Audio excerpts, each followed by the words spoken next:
सबसे बड़े फिलैंथ्रोपिस्ट, सबसे बड़े दानी, इंडिया मोस्ट जनरस बिजनेसमैन का इनको अवार्ड है।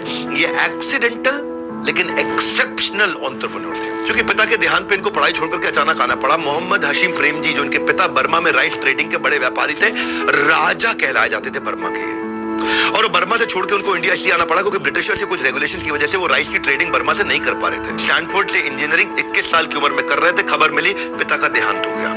बेटे का फर्ज और बिजनेस का कर्ज दोनों उनके सामने खड़े थे। आसान नहीं होता है ये। जब शेयर होल्डर्स की मीटिंग होती थी, बोले 21-22 साल का बच्चा है, इसे तो बिजनेस का बी नहीं आता, रिजाइन कर दो भाई, तुम नहीं चला पाओगे। ये अलग प्रकार से सीखे। प्लांट में सबसे पहले आ जाते थे और देर में सबसे बाद सबसे आखिरी में प्लांट को छोड़ के जाते थे। कई महीनों तक उन्होंने सुबह शाम सब कुछ भुला करके फैक्ट्री के काम को अंदर तक घुस के लेयर के नीचे को सीखा।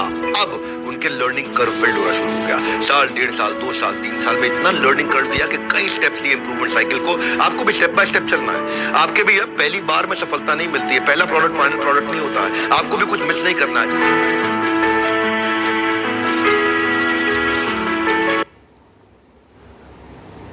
जब लोग कहें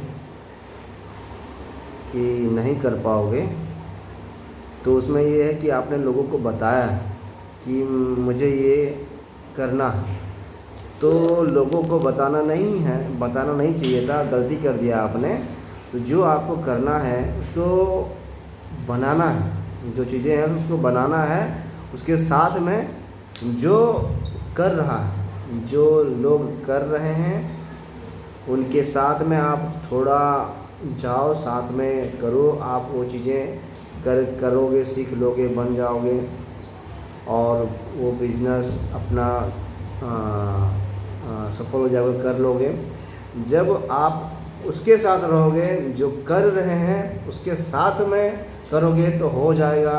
जो नहीं कर रहे हैं या दूसरा कर रहे हैं, तो उनको आप बोलोगे तो वो बोलेंगे नहीं कर पाओगे, नहीं होगा, नहीं करो। लेकिन आपको जो करना है, सो जो कर रहे हैं लोग उनके साथ में करें, तो आप वो थोड़ा सा स्टार्ट होते होते धीरे धीरे वो चीज़ें आप बिज़नेस बन जाओगे और सफल हो जाओगे, कर लोगे।